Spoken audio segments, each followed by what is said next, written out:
Ideal گھٹیا بھی ہو سکتا ہے، بڑھیا بھی ہو سکتا ہے، ادنا بھی ہو سکتا ہے، اعلیٰ بھی ہو سکتا ہے، نیچے کا بھی ہو سکتا ہے، اوپر کا بھی ہو سکتا ہے۔ مثلا سب سے گھٹیا آئیڈیل کیا ہے؟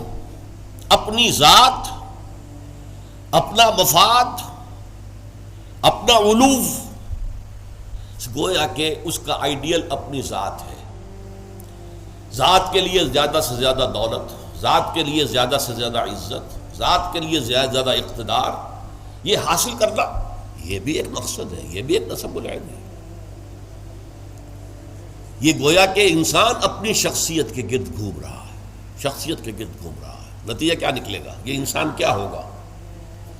جھوٹا ہوگا، دغاباز ہوگا، دھوکہ دے گا، بائی ہک اور بائی کروک یہ چیزیں حاصل کرنے کی کوشش کرے گا۔ مقصد ہے دنیا میں سربلندی، جیسے کہ سورہ قصص کے آخر میں کہا گیا لا یریدون علوا فی الارض ولا فسادا، یہ زمین میں بلندی حاصل کرنا، اس سے تو فساد پیدا ہوتا ہے۔ وہ کیوں اونچا ہے، میں کیوں نہ اونچا ہو جاؤں؟ تو اپنی حریم ذات ہی کے گرد جو ہے وہ چکر لگا رہا ہے۔ تو ظاہر بات ہے کہ جو اس آئیڈیل پر ہے وہ اخلاقی اعتبار سے انتہائی گھٹیا ہوگا، اس لیے کہ قرآن کہتا ہے ان النفس لامارۃ بالسوء، نفس جو ہے وہ تو برائی ہی کا حکم دیتا ہے۔ دولت مطلوب بن گئی، مقصود بن گئی، تو بائی ہک اور بائی کروک، بائی حلال اور بائی حرام، بائی جائز اور بائی ناجائز، اس لیے کہ مقصود ہے۔ لہذا گھٹیا ترین آئیڈیل ہے انسان کا اپنا نفس، گھٹیا ترین، اور اس سے پست ترین اخلاق، رذائل اخلاق اس سے وجود میں آئیں گے۔ اس سے ذرا بلند تر سطح پر، جسے ہم کہتے ہیں قوم پرستی، وطن پرستی۔ If a person is a really nationalist person، اب نیشن، آج کل تو آپ کو معلوم ہے نیشن سٹیٹس کا تصور ہے، وطن بھی نیشن کی اور بنیاد پر بنتا ہے۔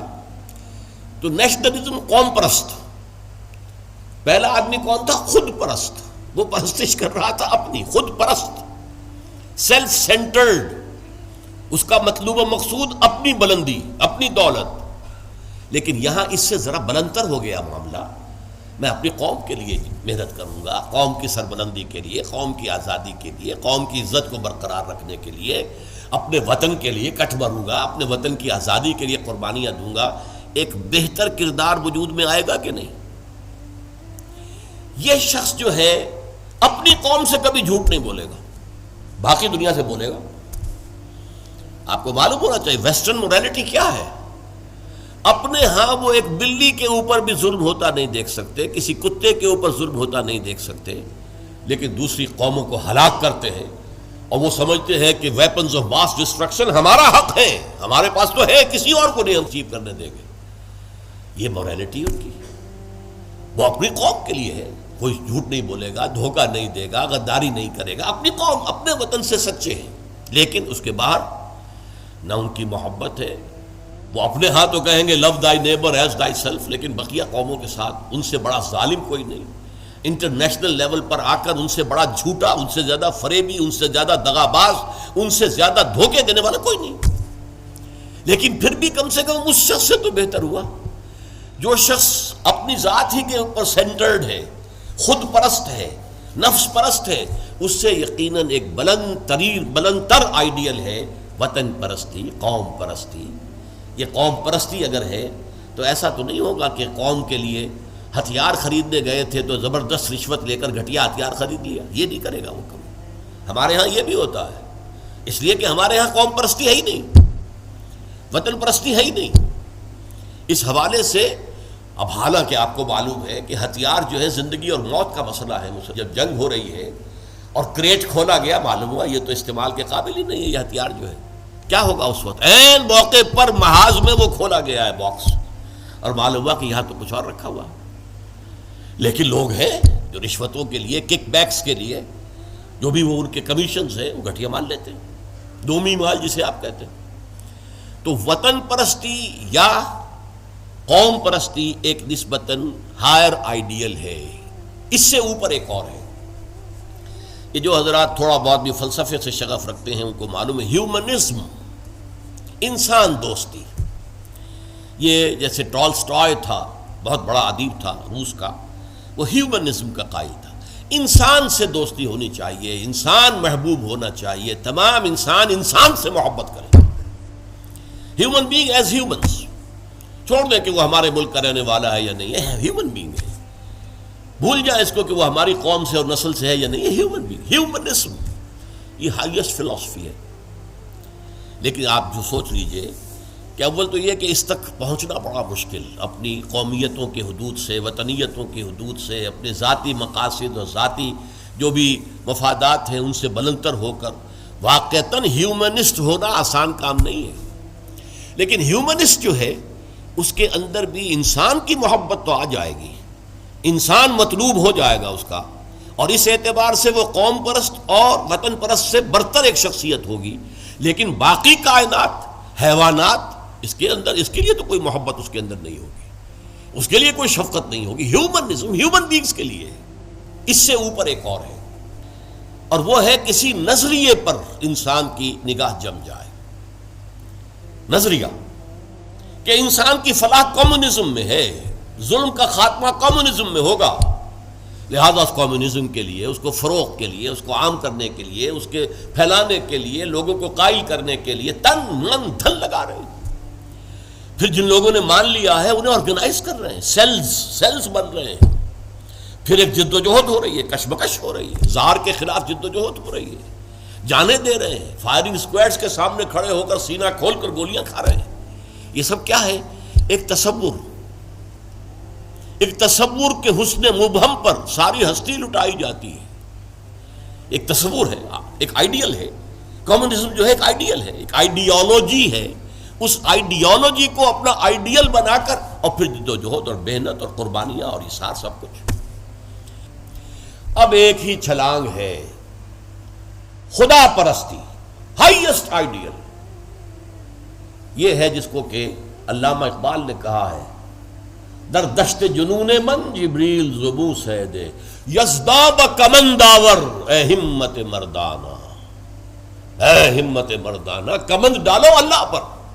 یہ اصل میں تشبیہ سمجھیے، آپ ایک اونچی فصیل پہ چڑھنا چاہتے ہیں، کمند ہوتی تھی پچھلے زمانے میں، اب کمند کو پہلے پھینکنا پڑتا ہے، آپ کا زور بازو ہونا چاہیے نا، جب تو آپ پھینکے کہ اونچا جا کر لگ جائے وہاں پر، جتنی اونچی کمند ہوگی اتنا اونچا آپ چڑھ سکیں گے، اس سے آگے تو نہیں جا سکتے۔ کمندی کہیں درمیان میں اٹک گئی ہے تو درمیان میں آپ بھی اٹکے رہ جائیں گے، ٹاپ پر تو آپ نہیں جا سکتے جب تک کہ وہ کمند جو ہے ٹاپ پر نہ لگے جا کر۔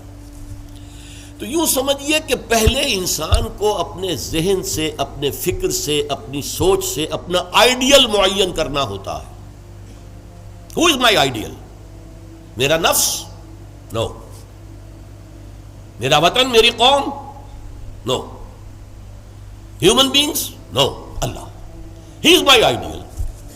اس کی محبت، اس کے ساتھ خلوص و اخلاص، اس کے لیے جد و جہد۔ اب آپ دیکھیے، کمیونسٹ کے لیے محبت ہوگی، مزدور کے لیے محبت ہوگی اس کے اندر، سرمایہ دار کے لیے نہیں ہوگی، سرمایہ دار تو دشمن ہے، اس کا تو پیٹ پھاڑیں گے ہم، لہٰذا وہ محبت اس کی پوری یونیورسل نہیں ہو سکتی۔ اللہ کو جس نے آئیڈیل بنا لیا، اللہ منزل ماں کبریاست، میری منزل، میرا آئیڈیل، میرا مقصود، میرا مطلوب، میرا محبوب حقیقی اللہ ہے، یہ ہے ہائیسٹ آئیڈیل۔ اور جو شخص اللہ کو اپنا آئیڈیل بنا لے، اپنا مقصود بنا لے، اپنا مطلوب بنا لے، اپنا محبوب بنا لے، وہ در حقیقت بلند ترین کردار ہوگا، اور اس کی مکمل مثال محمد الرسول اللہ صلی اللہ علیہ وسلم کی شخصیت ہے۔ محبوب حقیقی اللہ کے سوا کوئی نہ رہے۔ نصب العین وہی ہوتا ہے جہاں پہ نگاہ جمی ہوئی ہے، اگرچہ اس کے لیے جو محنت کر رہے ہیں وقتی طور پر آپ کا کوئی اور ہدف ہو سکتا ہے، جیسے ہم کہتے ہیں کہ اصل نصب العین تھا اسلام کو دنیا میں غالب کرنے کی جد و جہد، اس کے لیے پہلا نصب العین بن گیا پاکستان کا حصول۔ یہ دوسری بات ہے کہ ہم پاکستان کو حاصل کرنے کے بعد بھول گئے کہ کس لیے ہم نے حاصل کیا تھا، اور اسی لیے ذلیل و خوار ہے۔ انڈیا کے مقابلے میں سر اٹھا کر کھڑے ہونا ہمارے لیے ممکن نہیں ہے، سوائے اس کے کہ ایٹمک ڈیٹرنٹ جو ہے اس کا سہارا لیا ہوا ہے، اور اگر خدا نہ خواستہ میرے نزدیک تو تقدیر مبرم میں امریکہ نے یہ آپ سے چھین کر رہنا ہے، پھر کیا رہ جائے گا کچھ؟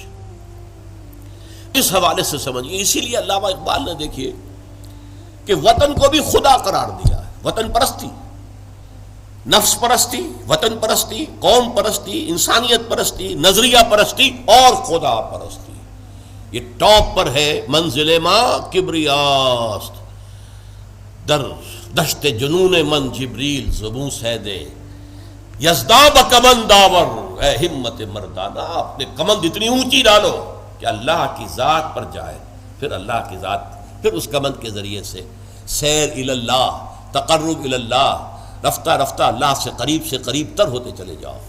جیسے کہ آپ کو معلوم ہے، اگرچہ وہ آیت سجدہ ہے، جا کر ایک سجدہ کر لیجئے گا، جو سورۃ العلق جو ہے وہ ختم ہوتی ہے فَاسْجُدْ وَاقْتَرِبْ، بس سجدہ کرو اور قریب ہو جاؤ.